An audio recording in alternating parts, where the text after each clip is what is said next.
मैले भिन्डीको रेसिपी बनाउन गइरहेको छु।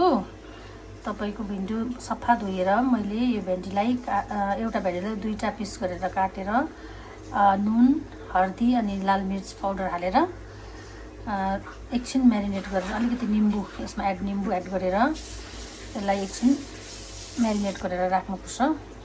मैले यो भेन्डी फ्राई गर्नुको लागि तेल खारेर रेडी गरिदिएको छु।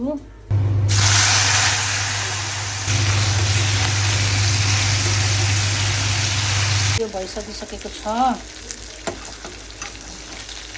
के तेलमा अलिकति तेल थप्छु। अलिकति 5 फुरन हाल्नुस्। खोर्सानी हाल्नुस्। यो प्याज मजाले भुटिसकेपछि लसुन हाल्नुस्। हर्दी हाल्नुस् र टमाटर हाल्नुस्। पिसेर हाल्नुस्। मैले अलिकति यो दहीमा अलिकति जिरा हाल्नुस्। अलिकति धनिया पाउडर जिरा पाउडर हाल्नुस्। टमाटर मिक्स गर्नुस्।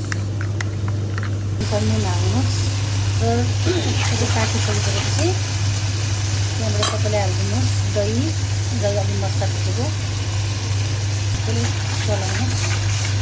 अब यो फ्राई गरेको भिन्डी हालिदिनुहोस्। मजाले